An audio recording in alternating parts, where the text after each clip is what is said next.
By the way, my name's Scott. I'm the lead pastor here at Selah Covenant Church. I'm glad you're joining us in person, online. We are thankful for you.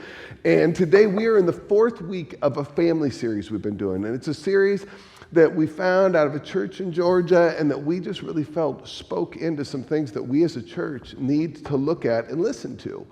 And today, to get us going in that direction, I'm going to share a little bit about my family. You guys know I do that often, but this time I'm not going to talk about the family I usually talk about because it's not my beautiful bride, it's not my hooligan kids that I like to share stories about. It goes a ways further back. And really what it goes back to is it goes back to a part of my family that were like pioneers in the state of Washington before it was even a state. Because my great-great-great-grandfather named Thomas Ruark, he's the dude there with the nice white beard. He led the charge on those trendy beards that you see today. He was kind of breaking the mold right there. He's the guy, he's right there in the middle on the left with the white beard. That's Thomas Ruark. And he showed up in Washington before it was even a state. It was when Washington was still a territory. It had not been adopted as a state yet. And he came to this glorious area, actually to Garfield County, to the city that's now called Pomeroy. It's not really a city, it's a town. And he showed up and brought his family. And I can remember my grandmother repeatedly telling me this story of how he and his family were in another part of Washington, but he had heard about this land. And he'd heard that you could go and you could start a homestead, and so he literally took his horse, he rode into this area, and when he finally got to a place where the grass was up to the belly of his horse consistently, and he'd hop off his horse and he'd go look in the gullies, and in those gullies he kept finding spring after spring, he decided, this is the place I'm going to build a home. So he went back, he packed up his entire family, everything lock, stock, and barrel. His kids weren't that old then, it was young kids, not all of them were born. And he hauled them to what's now Garfield County in the town of Pomeroy, and he built a house, and he built a home, and he built a foundation that generation after generation of Ruarks to this very day still live there, still farm this land over 140 years later. And my grandma used to love to tell me those stories. And she would tell me over and over the long hours they worked and like this work ethic that the Ruarks had. And she would just tell me those stories. And she'd talk about how like back in the day when they harvested, they'd use like horse-drawn, and that's actually someone harvesting in Pomeroy long ago. They didn't have power stuff, so they'd use horses. And she'd talk about how late into the night the men would bring the horses and put them in the barns. And the ladies would stay up and they'd feed them. And I just remember hearing those over and over. She'd talk about this next picture. This is my great-grandfather, that's Alva, and his wife Ruth.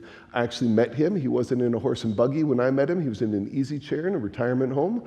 But like I would hear stories of the way he lived and the way they lived. And she loved to tell me those stories. Then there's a final picture. There's my grandpa Jim, my grandma Alice Ann, my uncle David, who looks a little tall and goofy in the overalls there. My crazy Aunt Cindy right there with the goofy smile. And then the picture I love most, I didn't see this until this week, but there's my dad, who's in the back. You can't see him. But I love that because I always got in trouble for being a squirrel during pictures. If only I had had that picture growing up, I'm like, Dad, don't even tell me. Because there he is being goofy, okay? And these are like, I have pictures of my grandparents, and I obviously have pictures of my aunts and uncles. But so many of those pictures there, I don't have any other pictures of my great-great-great-grandpa or my great-great-grandpa. Those are all I have. But here's what I'll tell you. While those are physical pictures I have so many pictures of them up here in my head. Because I completely remember my grandma telling me those stories. And as a little kid, I'd get tired of them. I'd be like, if I wanted to hear this, I'd watch like Little House on the Prairie. And I'd just sit there and I'd listen. But here's the funny thing. By the time I was in college, first couple of years, I didn't have a car. By the time I had a car in college, I would actually take my car, I'd drive a little over an hour to go see my grandma, and I'd go see her to like help her with chores around her house because she still had a couple acres. And while I wanted to help her, what I loved the most is then at night, we'd sit at her kitchen table, we'd play cribbage, and she'd tell me more of those stories. And because of those stories, I know about the legacy of the family that was before me. And the reason I bring all of that up is we're going to be talking about legacies today. And we're going to talk about how important our legacies are.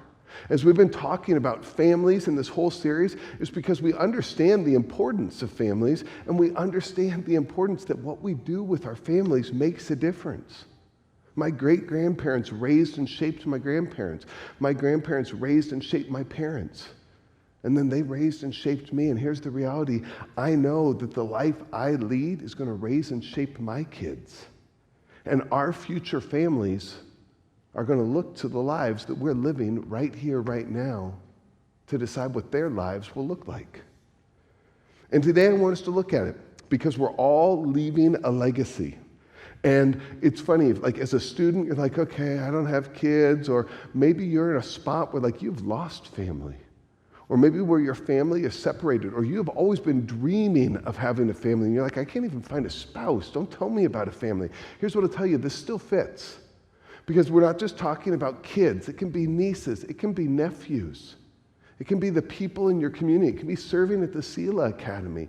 We all have legacies that we get to build into, and right now we're building our legacies. We think of it as something in the future. The future legacy you have is being built today. And so I want us to look at that, and there's a family in the Bible that I want us to look to their story and to see what it can teach us. And it's funny, lots of times like I'll talk about like biblical examples of love or biblical examples of justice or biblical examples of grace. Have you noticed in the series I haven't talked about biblical examples of family? Because if you read the Bible and you look at the families in the Bible, they're a train wreck, most of them, okay? There's theft, there's murder, there's incest, there's all kinds of things. And it's like lots of times we look at the families in the Bible not as a lesson to follow from. Instead, we look to the words of Jesus to follow from. But this morning, I want us to look at one family, and it's literally probably one of the most famous families in the entire world. It doesn't matter what culture, what religion, where in history, people know of this family. And we're going to look at the legacy that it leaves. So if you would, look right up here. This is Abraham, okay? And the modern day nation of Israel, the Hebrew people, Abraham was the patriarch of that, okay? And we're going to look at a story that lots of times, if you've grown up in a church, you've heard the story I'm going to tell today. I'll warn you, this isn't my normal way of preaching. We're going to go through about 20 to 30 chapters of Genesis, and I'm just going to touch piece by piece. And if you grew up in the church, you have heard a lot of this story. But there's a connection that I think lots of times we just miss. And it's because there's about a 30-year separation between the parts of the story we're going to look at today. But we need to look at that connection because it teaches us about a legacy. And so it starts with Abraham. And Abraham, like I said, he's the patriarch of the Hebrew people. He's what eventually becomes the nation of Israel. And as you can see, Abram has a son, and his name's Isaac. And then Isaac has a couple sons, and their names Jacob and Esau. And actually, if you look to the Bible, you'll see that they would say Esau and Jacob because they were twins. And at that time in history and in that culture, whoever was born first, it was important. Okay? You want to know who's the oldest because the oldest son by that day had special rights that the others didn't. Lots of times they would get a twofold portion of the inheritance. So there was a financial piece that came with it. But then also lots of times when the father would pass away, he would then name one of his sons, and usually the eldest son, as the judge of the family. And what it means by judge of the family is he is like the leader of the clan from that time. He makes the rules, he lays down the laws, he has that power. And so as we look at this, what we see is Jacob is, he has 12 sons. And the 11th one is a son named Joseph, okay? And Joseph is the one that we've all heard about. And Joseph wasn't just any old son. Joseph was literally Jacob's favorite son, okay? And as we talk about dysfunctions in biblical families, that was part of this dysfunction. Joseph was Jacob's favorite son because Joseph was from Jacob's favorite wife. Okay, so there's a little problem there. And back in those days, it was normal for people to have multiple wives. But of those wives, Joseph's mom was Jacob's favorite wife. Like that one, you're number one, you're number two. Today, you're three, you might be four tomorrow. They kind of just played that whole thing out. But what we see is Joseph is the favorite son. And by the time he's a teenager, what he learns is all of his brothers, or at least all that are born, they hate him. Okay, he's known as a dreamer. He has these grandiose God-given dreams, and he's not afraid to speak them out. He is his dad's favorite. His dad gives him special rights, special privileges. There's a story of a special jacket he gives him. And by the time he's a teenager, he knows all of his brothers literally despise him.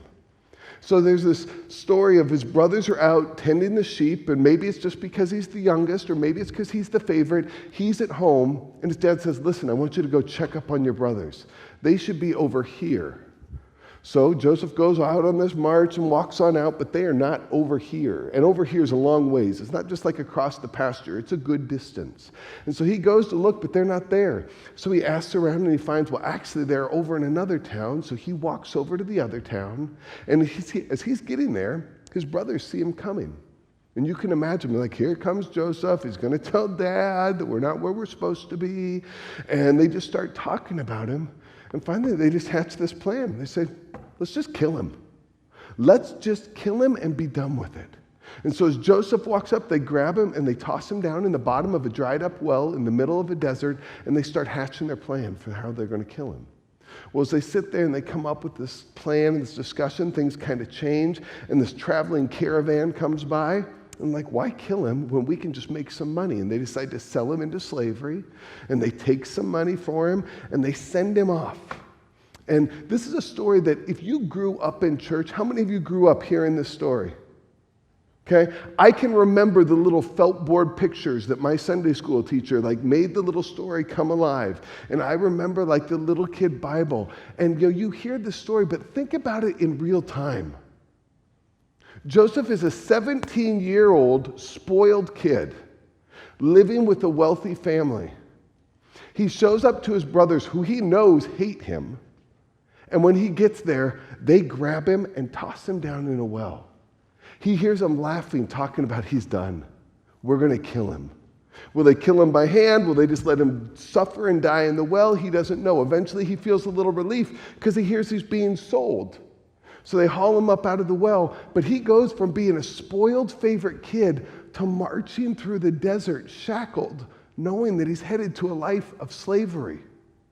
That's not some children's story, okay? He gets to Egypt. They sell him. He gets sold to a man named Potiphar, who's a guard for the Pharaoh. He's a captain. He's a powerful guy, probably a wealthy guy. He bought a slave. And he gets Joseph, and what he finds is whatever he puts Joseph to does well. It's like Joseph has the golden touch. And so what Potiphar sees is hey, if this guy touches my stuff, it goes well. So pretty soon, Potiphar turns everything in his household over to Joseph, and things have never gone better. But here's the problem. Not only does Potiphar see Joseph and notice him, but Mrs. Potiphar notices him. And she likes the new hired hand, and she kind of wants to put her hands on the new hired hand, if you know what I mean. And so she starts making advances towards Joseph. And Joseph says, wait a minute. Wait. My master has put everything in my command. He's trusted everything to me. You can't do this. We can't do this. He says, hey, you're married. That's your husband. You can't do that to him. And then the final thing Joseph says is, not only would it dishonor him and dishonor your marriage, he says it would dishonor my God. Okay, now we all look at that and you can just say, okay, yeah, it would dishonor my God, but think about this. He's worried about dishonoring the very same God who has watched him be sold into slavery, who's watched his brothers betray him, and he's still saying, but wait a minute, this is still my God. He's saying, even in the midst of the mess, I still see my God. I don't question him. I don't doubt him. And even when everything is going wrong, I'm still going to do what's right. And so that's how Joseph lives his life. And he keeps doing that in Potiphar's house. And eventually, Potiphar's wife makes an advance at him one too many times. He turns her down one too many times. Thank you, sir. And she claims that he tried to rape her. And so Joseph gets sent off to jail. He gets sent to prison. And if you thought being a slave was bad in those days, what was worse was being in prison. And if you thought being in prison was bad, try being in prison and being a slave, because no one's coming for him. He is sitting there in the very worst conditions. He's not waiting for a court date. He's not waiting for someone to come and say, wait, I'll pay to get him out. He's just waiting to die. And he's sitting there in those moments. But then again, it says Joseph finds favor in prison. Listen to how it's recorded in Genesis 39:21. It says, "But the Lord was with Joseph in the prison and showed him his faithful love. And the Lord made Joseph a favorite with the prison warden." Okay? As you read that, you can hear a couple different things. The very first thing you hear is like, okay, the Lord was with Joseph. That's good. It says God showed his faithful love. That's good. He was a favorite. That was good. But he was a favorite with the prison warden. In all that goodness, there's still the fact that he's in prison. And it's a whole different sermon for a whole different day. But I think how often do we have all those good pieces, but we focus on the bad piece? We focus on him in prison. What we see with Joseph is he doesn't do that. He doesn't focus on the garbage. He focuses on God.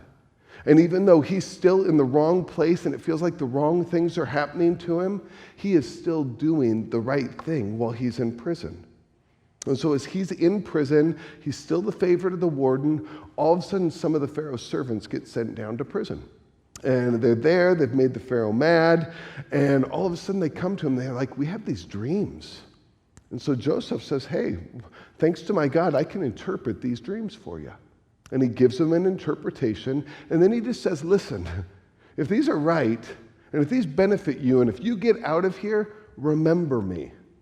I don't deserve to be here. I'm not supposed to be here. So lo and behold, the dreams that he interprets, they come true. One of those servants goes back up to Pharaoh, and as soon as he gets up there, he forgets about Joseph. And Joseph spends 2 more years in prison. 2 more years of God being present, 2 more years of God showing his favor, but favor in prison is still not very fun. And for 2 years, he sits there until eventually the Pharaoh starts having these troubling dreams, and nobody can interpret them. And at that point, that servant's like, oh yeah, I know Joseph. He goes to Pharaoh, he's like, hey, I got a guy for you. His name's Joseph, he's down in prison. He can interpret your dreams. So they call down to the prison, they bring up Joseph, they clean him up, shave him up. I'm guessing they gave him breath mints because I don't think they brush in prison back in those days. And they put him before the Pharaoh. And he's standing there and the Pharaoh says, I have dreams, can you interpret them? And Joseph says, no, I can't. But God can. Tell me your dream. So Pharaoh tells him these 2 different dreams he has. And Joseph says, here's what God's telling you. He's telling you that for 7 years, there's going to be incredible prosperity. You're going to be, the country is just going to have bumper crop after bumper crop. But then after those 7 years, it's going to be a horrible famine. And now by the cultural and historical time, right there, he should have stopped. Because by that time, the Pharaoh was considered a god. Nobody talked to Pharaoh unless he asked them to. You didn't answer unless he asked you a specific question. So Joseph had already answered the specific question. But instead of stopping, Joseph goes on and he gives unsolicited advice to the Pharaoh. Nobody does that, let alone a guy who just showed up from prison whose only education is he was a slave and a jailbird. But after he says, here's what's going to happen, he says, and you know what, Pharaoh, here's what you should do. You need to find a really smart guy, and that really smart guy is going to take 1/5 as a royal cut, 1/5 of everybody's harvest, and then he needs to build silos, and he needs to build storage areas, and you got to store all of this up, and for 7 years, you collect, and then when the first year of famine comes, you're going to be ready. And everybody in the court would have been thinking, he's going to get his head lopped off. You don't give the Pharaoh advice. But the Pharaoh looks at him, and the Pharaoh says, I like that advice. He says, do you know what? Not only am I going to do that, but guess what? Joseph, you are the man to do it. And to everyone's surprise, he just says, Joseph, fabulous idea, and you're the guy. From that moment, Joseph goes from being a slave in prison to being the second in control of the entire nation. Every person who sees Joseph has to bow down. He goes from the bottom to nearly the top. And at that point, he just starts going to work. He starts taking the cut from everybody. He sets up systems. He builds silos. And for 7 years, he plans for the famine that God has said is coming. And lo and behold, in 7 years, the famine shows up. And when he does, Egypt is ready. The people have food, and pretty soon the nations around start coming to Egypt saying, hey, we want to buy food. Egypt becomes even richer than they were. Pharaoh becomes richer because of the work that Joseph had done.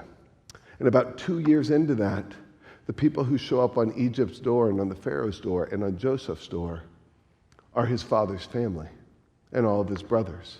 Because finally, their father, Jacob, says, guys, we're about to starve. Go to Egypt and get us food. And that's where we're going to pick up.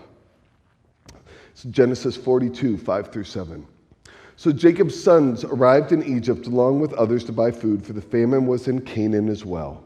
Since Joseph was governor of all of Egypt and in charge of selling grain to all the people, it was to him that his brothers came.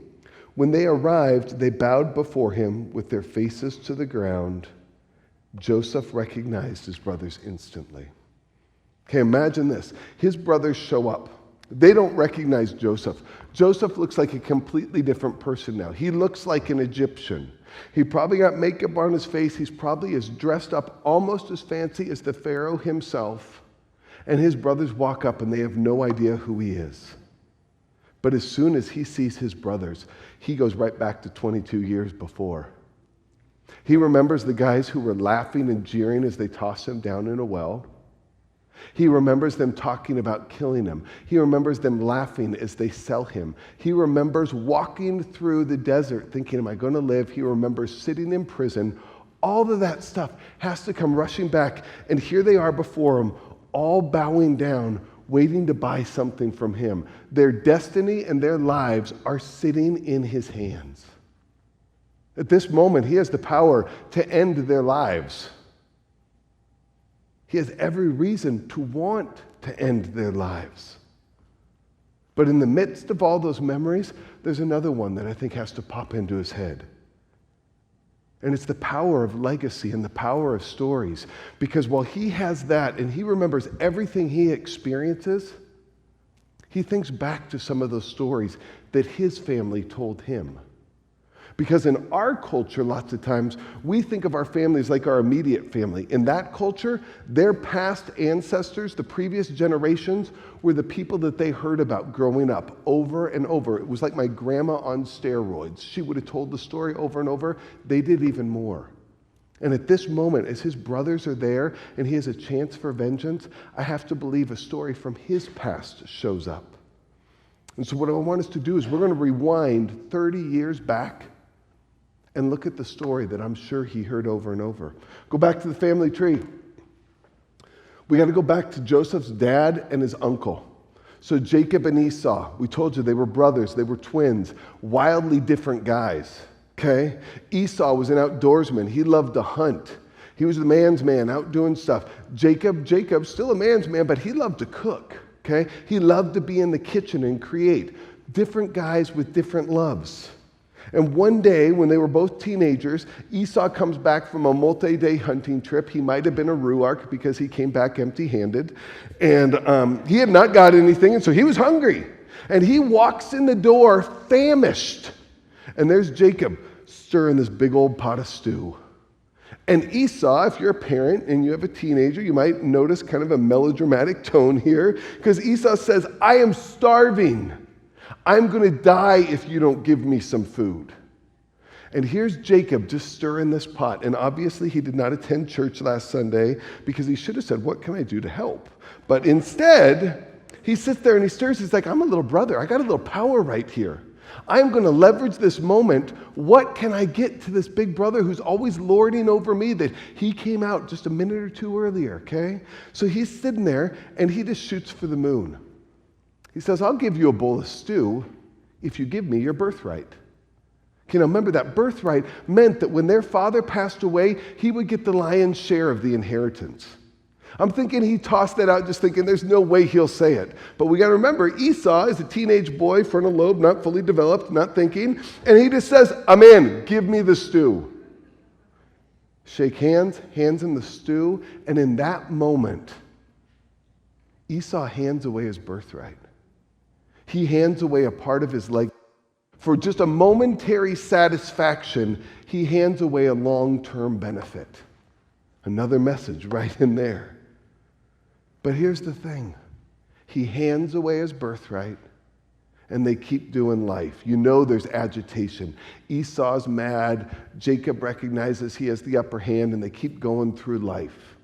Well, eventually, their father Isaac is getting older. He's starting to lose his eyesight. I would guess, Bible doesn't say it, but I would guess he's losing some of his other faculties as well. Because here's what happens. It's time for him to give the blessing to his kids. And remember, that's not just a cultural thing. That was a legally binding process. He would call the kids in and he would give a blessing to them. And whoever he blessed first, and he said, you're the judge, they become the next clan leader of that whole family. And so this would have had big implications for Jacob if Esau was given that blessing. Jacob's mom knows it. Remember? Jacob's mom is Isaac's favorite wife. And so she's like, listen, Jacob, I got a plan. You're going to pretend to be Esau and you're going to get that blessing. So she has him put on Esau's clothing. Esau was a hairy guy. He's my kind of guy. And so he got like this goat skin, and they put it over his arms and on his neck so that if his father reached out and touched him, he'd feel the hairiness of Esau.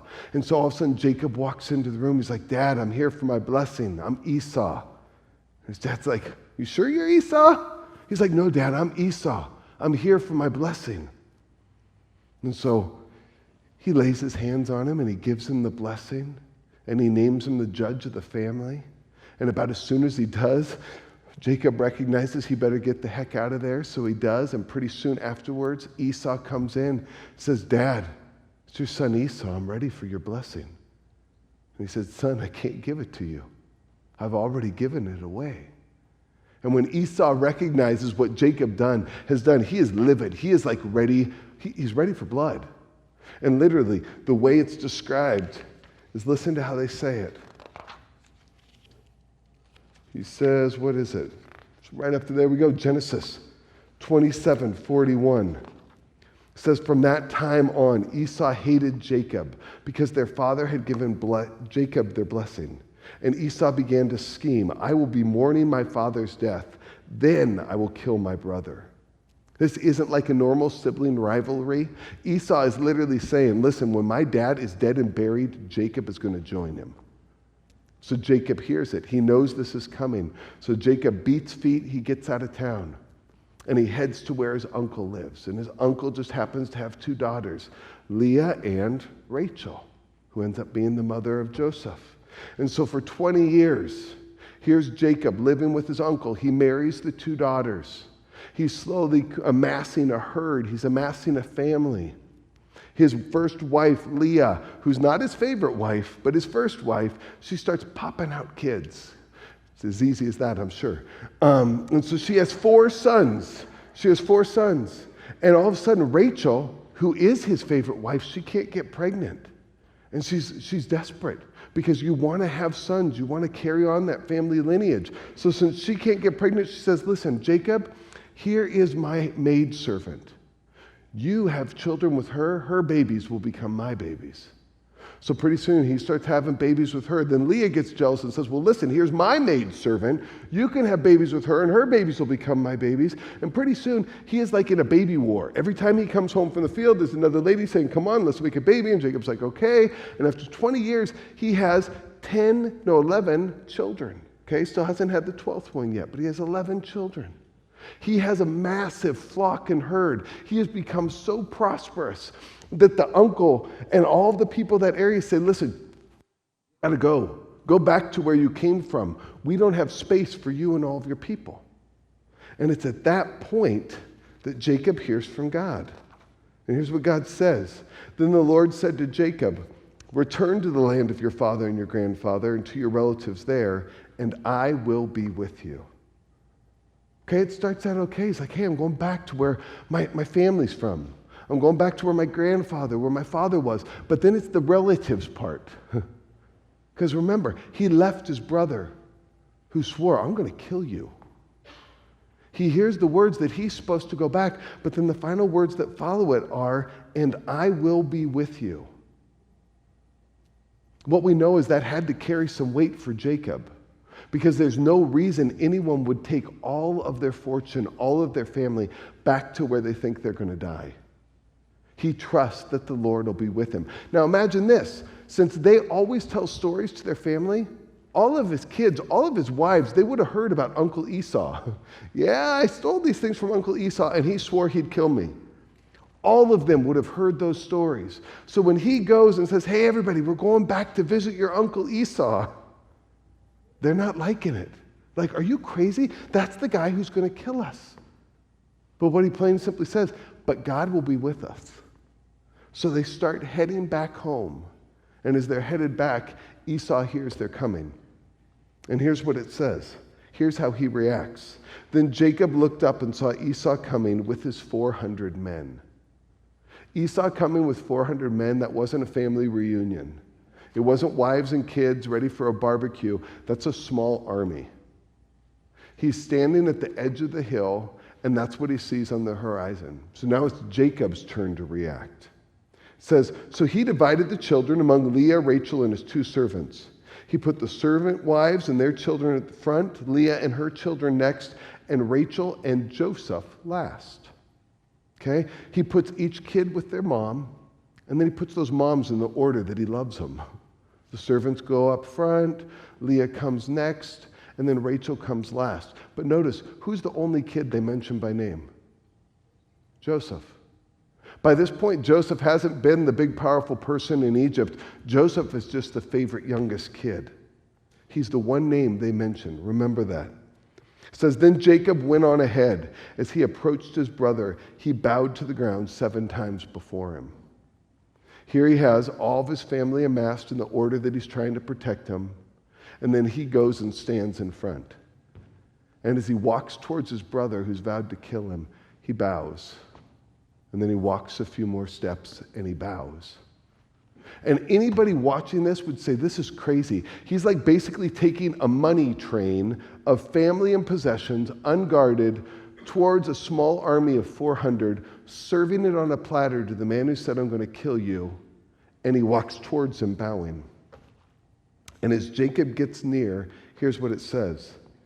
Then Esau ran to meet him and embraced him. He threw his arms around his neck and kissed him, and they both wept. The man who a little over 20 years before had swore that I will kill you, who had vengeance in his heart, who had 20 years to think about what had been stolen from him, chose to run to his brother, embrace him, and hug him. He had Jacob's life in his hand. He had all those kids' lives in his hand. And he chose mercy, not vengeance. And as you keep reading it says that Esau says, who are all these people? And Jacob says, these are my wives, and these are my kids. And he goes off, and the only kid that he lists by name again, guess who?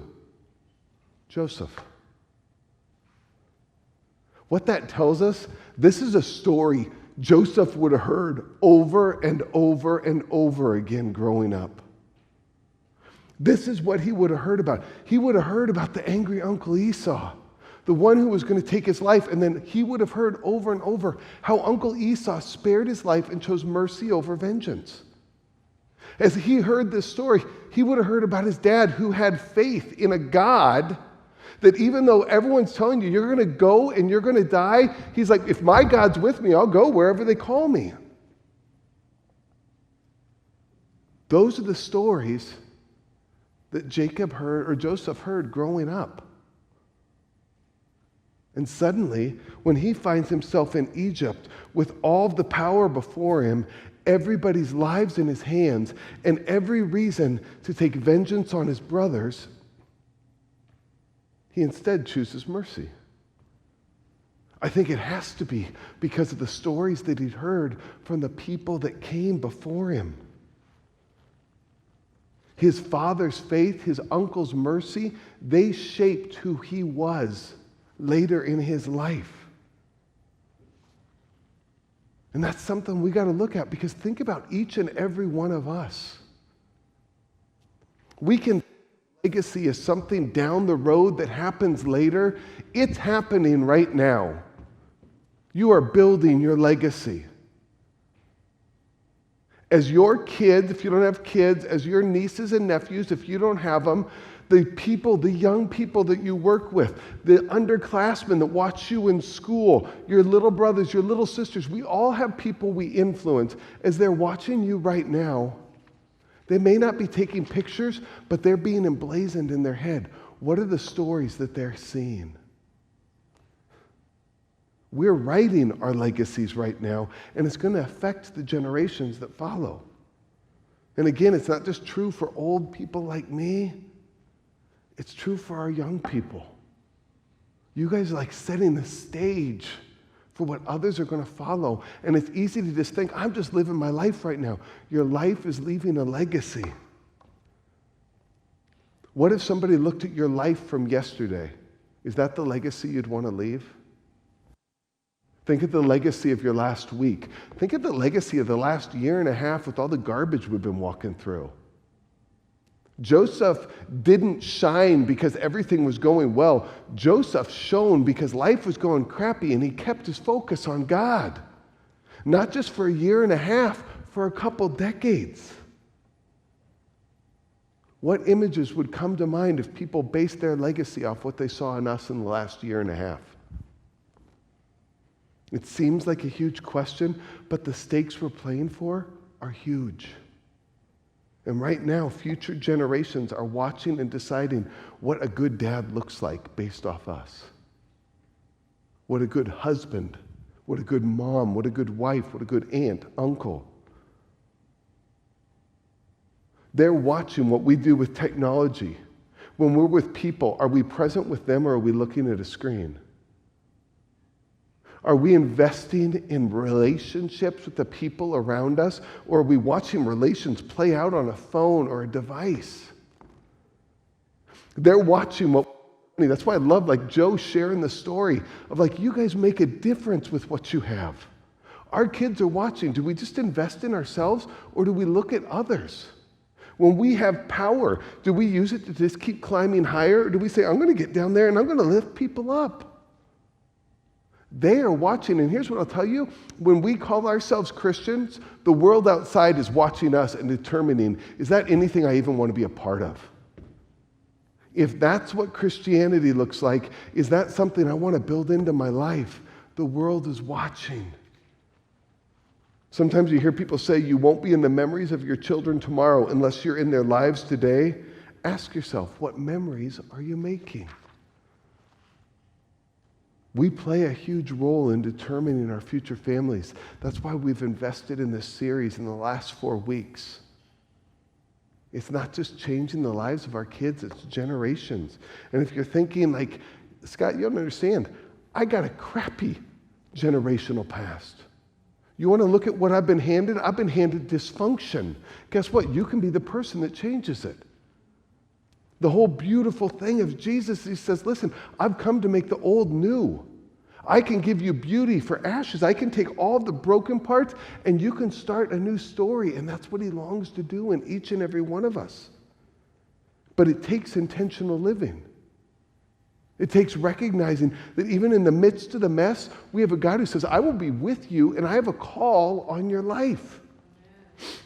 I want you to write down John chapter 21.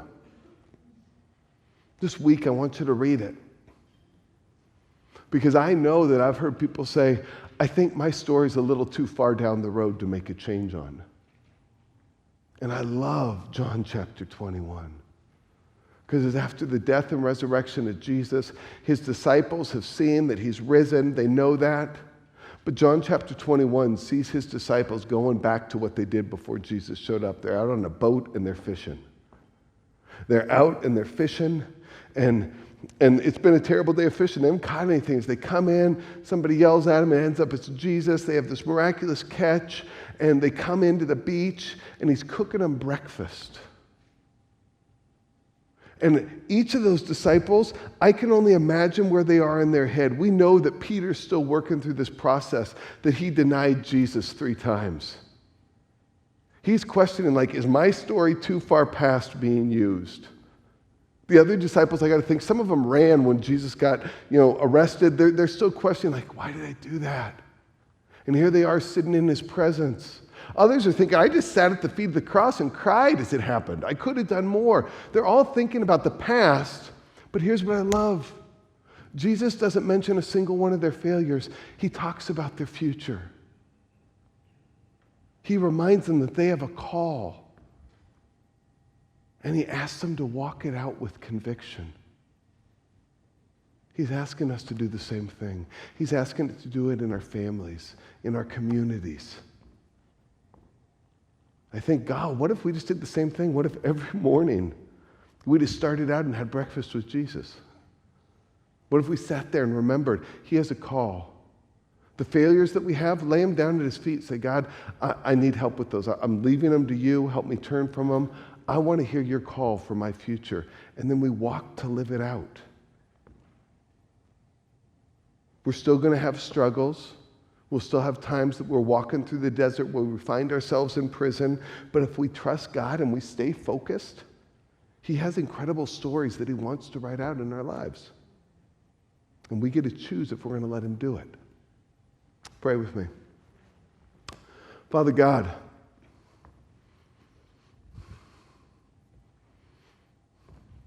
I thank you that no matter where we sit, you're there. I know there are people who have walked through this series sad because they've lost parts of their family. Others who are separated, others who are still waiting for those people to show up in their lives. But Lord, I thank you that in all of that, you speak to each one of us saying, you are my chosen son, you are my chosen daughter. Father, I thank you that you have stories that you want to play out and live out in our lives that far surpass anything we can see, anything we can dream. But Father, please give us eyes and ears to hear it and a willingness to release some of the dreams and thoughts that we thought were going to be the future. If there's parts of our past and stories we've heard from generations that we need to and walk out, let us do that. But if there's parts from our past that we need to let go of so you can walk us into a new generation and a new future, let us be open to that. Father, my prayer is that in all of it, wherever we are, whoever we are, that we'd recognize we're meant to be a part of your story. That it ultimately is your story, that we're a small piece of that, and that we would open ourselves to how you long to be in our lives.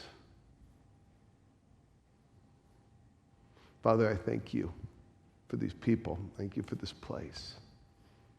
Thank you that we are a part of your family.